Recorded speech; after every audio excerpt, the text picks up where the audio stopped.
What's the deal with meal timing? Does it even matter when you eat? When it comes to fat loss, should you skip breakfast or should you not eat after the sun goes down? If you've wanted answers to these questions or wondered what the heck was up with meal timing to begin with, then this edition of the First in Q&A with J&A is for you. My name is Jonathan Montgomery. And I'm Ann Montgomery. And we're the co-founders of First in Nutrition. If you want to know more about us, head on over to firstinnutrition.com. But if you're ready to find out more about meal timing, you're in the right place. Let's get to it.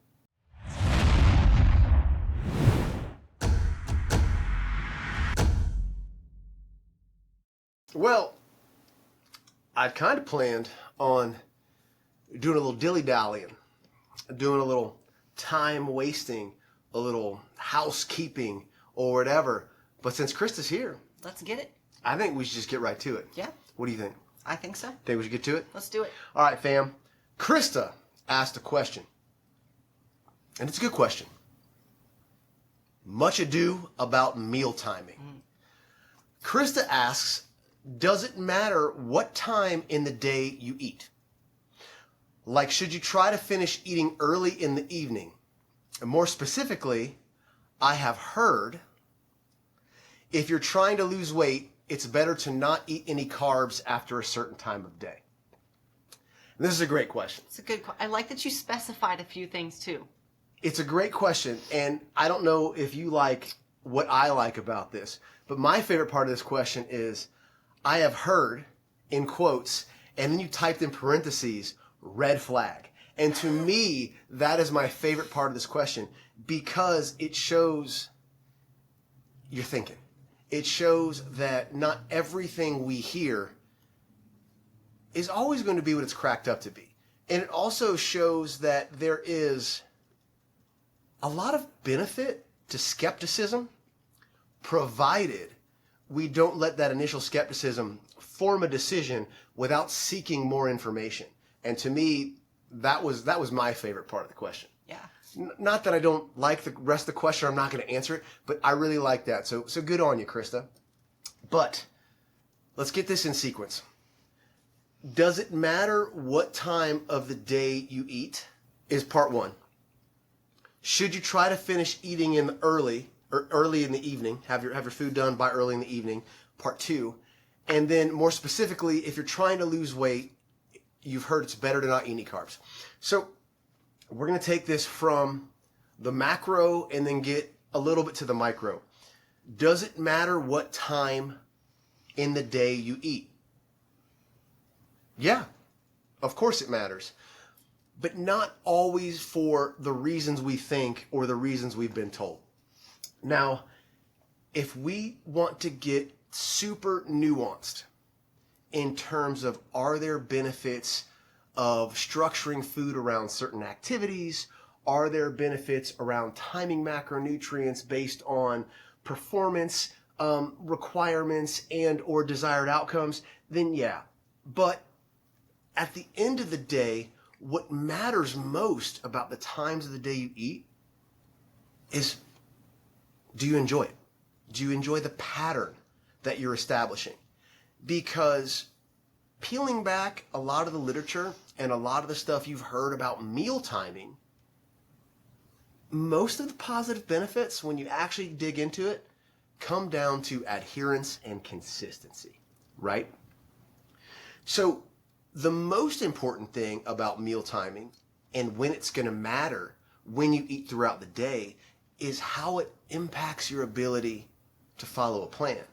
Because in the context of this question, we're assuming you're following a plan. We're assuming that you have your calories and your macronutrients laid out in front of you and you're executing that plan properly. Giving those confines, when you choose to eat them throughout the day, matters very little in terms of body composition goals. So really the question here is, how do you feel? If you are spacing your meals a certain way, eating early, late, all day long, right before you go to bed, how do you feel? How does your body feel? Because that's kind of the biggest factor when it comes down to it, right? If you're stuffing all of your food into the last 3 hours of the day, and your sleep sucks, and your GI sucks, and everything doesn't feel good, and you have to cram your food down, you're not hungry, it's probably not going to feel so good. So yeah, your food timing probably matters. If you're spacing it out and you love it, awesome. If you eat all of it in the morning and you feel great all day and not hungry, not cranky, and your body feels good, awesome. It's a yes and a no answer. Does it matter? Yes, in certain contexts. Does it matter as far as body composition goals and changes? No. It really comes down to how you feel and what's best for you. We can kind of illustrate this point right here with keeping up our theme of much ado about meal timing with a tale of two coaches, right? Ann and I have very different preferences for how we space our food for very different reasons. I'm not going to speak for you, but I'm going to speak for me. I love biasing a majority of my intake towards the evening meals. By that I mean dinner and dessert, right? Those are the things that are most important to me. So I can coffee and hate through breakfast, skip lunch, and be fine well into the afternoon, provided I know I've got something amazing to look forward to. I also hate going to bed hungry. Like I love going to bed full. I love that feeling of crawling into bed, just satisfied. It's like a warm blanket inside my belly. A warm food blanket. Yeah, it's like a warm food blanket, right? And since I'm measuring and managing, I can bias all those calories and not have any net negatives from it. But it's also because I sleep just fine with food. And that's something that comes into that personal situation. Ann's a little bit different. I'm a little bit different. There is some overlap, and where that happens is dessert. I love dessert nighttime snacks. I am like Jonathan in that I like to go to bed full. I don't like to go to bed and your stomach rumbles and you're hungry. I get reflux. It's just not a good situation. So I plan dessert first, my nighttime snack. I am, however, not a middle of the day person. So I'm a breakfast person. I wake up and I'm hungry. I don't do coffee and hate and no food for 8 hours. I'm not a nice person to be around. So I plan a big breakfast. So I have a big breakfast, big nighttime snack. Everything else in between, my typical days, you'll find like a Greek yogurt snack in the middle of the day and protein and veggies for lunch and dinner because I don't care. I'll take down a whole plate of chicken and broccoli for dinner and lunch. No big deal because I have a big snack to look forward to. So we do cross over in the dessert sector, but I'm a breakfast person. Jonathan does not like me when I don't eat breakfast in the morning. One of the things too with Ann is if she pushes food too late in the day, if she skips breakfast too much, it messes with her GI. Yeah. So if I don't put something in my stomach, it just gets that refluxy gross, and then that feeling kind of never goes away. So for Ann, even if she wanted to save food for like a big meal or something like that, the juice versus the squeeze isn't going to be there. Feeling horrible all day to try to eat more food at the end of the day isn't going to work for her. No, what I will do is I'll throw like collagen protein in my coffee. I will sometimes have egg whites. You can eat all the egg whites. A lot of volume, very few calories. So I'll take down a bunch of egg whites, drink a Jocko Milk RTD, something in the morning to keep me going to at least make sure I feel okay until food time. So, two totally different biases right there. I'm an evening bias. Ann's what we refer to as bookends. She likes something substantial in the morning, not so much in the middle of the day, something substantial at night. Two totally different ways to do it. We got a third coach in the mix. I hate to call you out, PJ, my brother from another mother, but Coach PJ, man, that's a breakfast dude right there. He loves breakfast. He loves biasing his calories. I've seen this dude take down 3/4 of his intake for breakfast and then literally just egg white the whole rest of the day. And he's totally fine with that. That would drive both of us insane because what do I got to look forward to the rest of the day? Like, why do I even get out of bed if I don't have dessert, right? What's the point? If I can't make a creamy, what am I even doing? What's going on with life? And that's 3 totally different approaches from people that have been doing this for a long time with some great success. So what time of day you eat isn't going to matter as much if your calories and your macronutrients are controlled. Again, caveat to that. What podium are you trying to get on, right? You're a world-class competitor in endurance activities or a multi-event sport Then we can talk about the nuances of meal timing. But I just want to know what gold medal you're going after. And if your sleep, your stress, your hydration, your calories, your macronutrient split, your food quality, and everything else is in line before we're going to see a benefit from those things. Yeah. So that's the big bulk of this question. The next question, or the next part of this question you asked was, should you try to finish eating early in the evening? And where this stands out to me is from something that maybe you've heard of on the interwebs these days. Something that they like to call intermittent fasting, or narrowing a food window, or arbitrarily truncating your intake to a set time period because the phases of the moon or the rising of the tide says so. And the reality of that is this: when calories are controlled, there has not been shown any benefit between narrowing food windows, IF, a 16-8 protocol, a 24 protocol. There hasn't been anything when adherence to caloric parameters has been controlled. What happens a lot of times when people narrow their food timing, when they say, I'm going to finish by X p.m., what they end up doing when they're not tracking their calories, when they're not measuring and managing, when they're not controlling their food, is they end up cutting out periods of time when they might be eating without much purpose or thought. What does everybody generally do at night? It's those late night couch snackies. You know, I mean, Taco Bell's made an entire career about fourth meal. Oh, yeah. We've all heard that nothing good happens after midnight. Well, don't tell me that when I was on tour wolfing down 14 Burrito Supremes and 12 Mexi Melts. That was very good. Wasn't good for this, but it was very good. So what happens when people say that, like, oh, I had great success because I stopped eating after 6 or before, whatever. It's not magic. If they found great success, it's because they cut their calories, right? They stopped mindlessly eating while they were Netflix and chilling. They stopped, raiding the ice cream with the sleeve of cookies. They stopped snacking.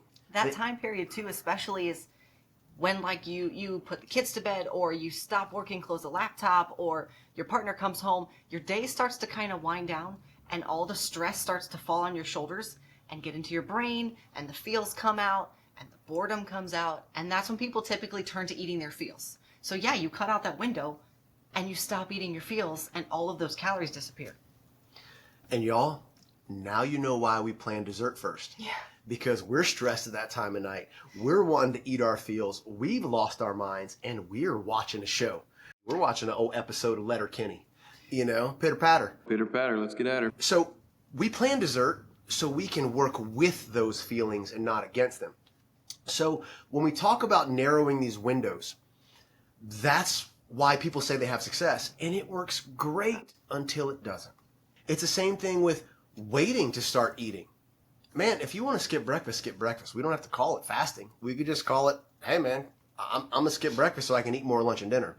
Provided calories and macronutrients are controlled, you're not going to see a difference here. The third and final part, and the big red flag. Flag on the play. You've heard if you're trying to lose weight, it's better to not eat carbs after a certain time of day. This, again, when it comes to weight loss, when it comes to body composition and improving it, which is basically fat loss, what we're looking for. When it comes to all of these things, when calories are controlled and there are no medical issues, there's no malaise, there's no sleep disturbances being caused by consuming carbohydrates at night, you feel good when you do it. When your calories are controlled, it matters not a darn if you eat your carbs late at night. I've been eating carbs late at night for over 9 years. I'm doing okay. So we are two very good case studies for that, actually. Jiu-jitsu nights. When we go to class at nighttime, it runs very late. When I say very late, we're old, very late for us. So we get out of class at 8:30, come home, walk the dog, take the shower, then we make dinner. We miss a meal because of jiu-jitsu. So we have to eat we choose to eat double meals at nighttime after class. The majority of those meals are carbs.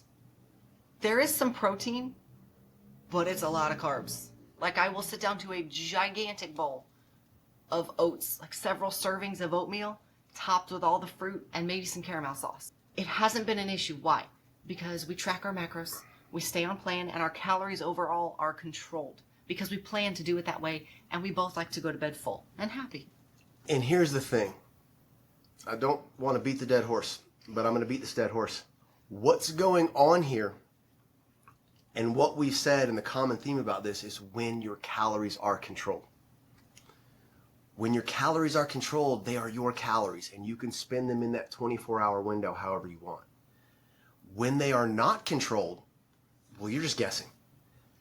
And it makes sense that if you're just going to guess, if you care so little about your progress that you're not going to keep track of things, then yeah, arbitrary timelines and arbitrary heuristics like don't eat carbs after this time and finish your food by this time and skip breakfast at this time. Well, that makes sense to you because you're just guessing. And if you're just guessing, you might as well just guess with something that sounds real good. But the truth of the matter is, when you're controlling your calories and when you're controlling your macronutrient split, all of these things come out in the wash. And that is the freedom that you get with structure.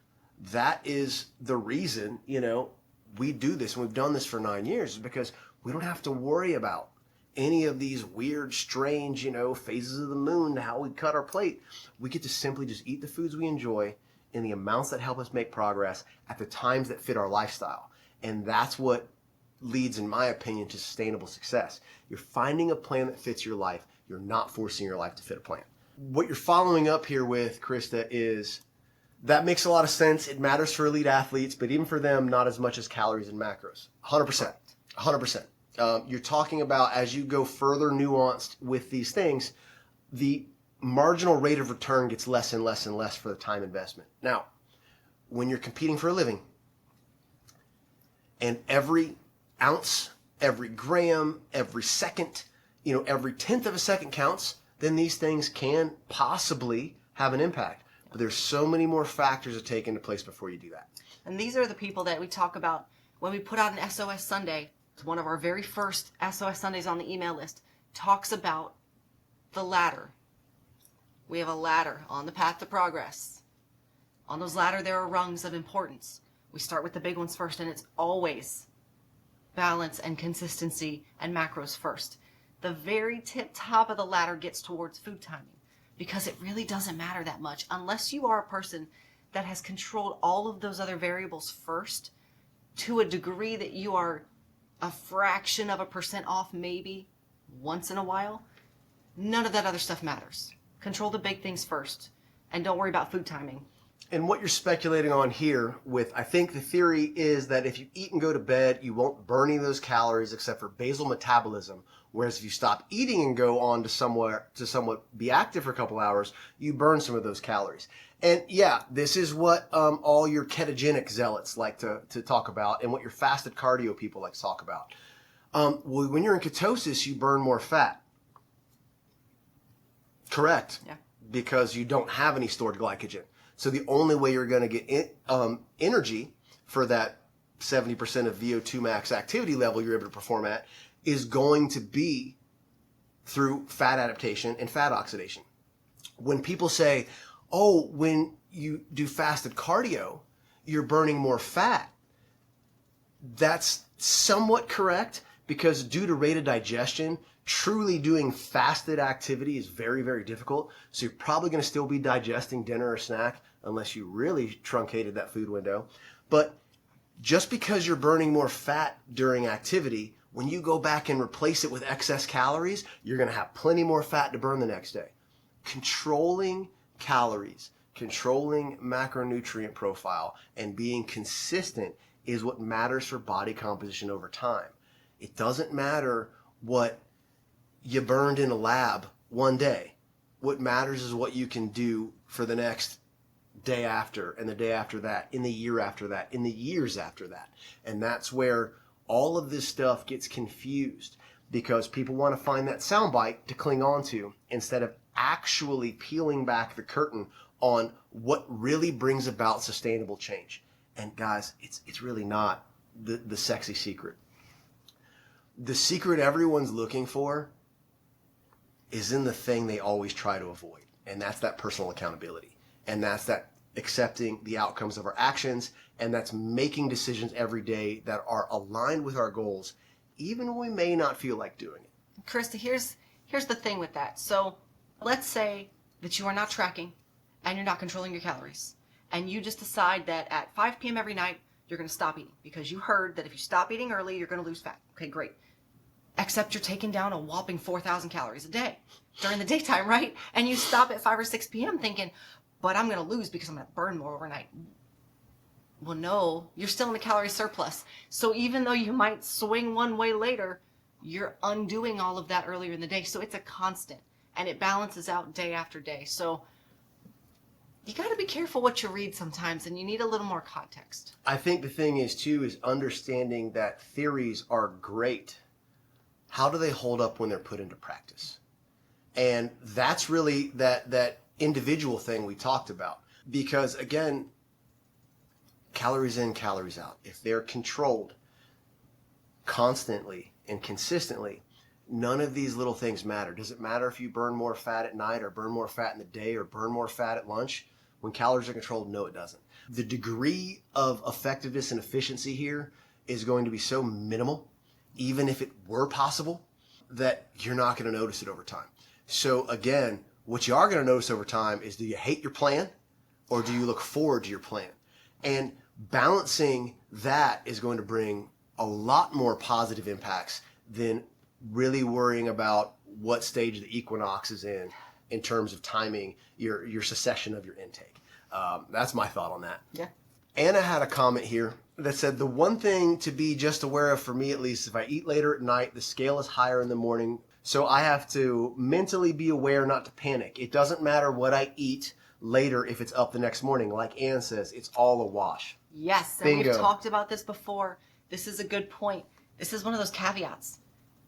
If you eat later at night and you take in all this food, you're going to be holding more stuff in your gut. Right? That food doesn't have time to digest completely and be excreted from your body. So yeah, in the morning you're going to weigh more. You've got more digesting food in your system, in your gut. So yes, the scale could be up. Why? Because you pounded a bunch of food the night before and it's still sitting in your body. Problem? Nope. Just something to be aware of. And this is, again, why we track and why we like body weights, because these are helpful things that the scale tells you and that tracking tells you. Hey, my scale is up. Let me look back and see what I did. Oh, we went out to dinner and I didn't eat till 10 p.m. Light bulb, right? This is why tracking is a good thing. Yeah, that's a good point, a good observation, and something to be aware of. And the number of times we've gotten emails like, oh, I'm up 4 pounds, what happened? And I'm like, yo, how much sushi did you have? Because that happened to me last night too. All of it. Yeah, these are things you definitely want to be aware of. But guess what, fam? If your pattern is to eat all your food every night, then it all comes out in the wash and it balances out anyway. So again, a lot of these things you guys are going to hear floating around the interwebs are from people who aren't taking the steps you guys are towards controlling their calories and towards being consistent. And that's the secret. That's the secret to success right there. No, Krista, thank you. That was a good question. Yeah. Really good question. And I hope that helped. I hope that helped. If you stuck around this far, thanks for hanging out with us. If you like what you heard or think someone else might dig it, go ahead and like, subscribe, and share, or whatever the cool kids say. If you want to learn more about First In or hear more from our family, you can find us on the socials at First In Nutrition. And if you're looking for actionable ways to put yourself first, head over to fieldnotes.firstinnutrition.com to join the Field Notes faction for weekly tools and tactics to keep yourself on the path to progress. Because the people that depend on you the most Deserve you at your best.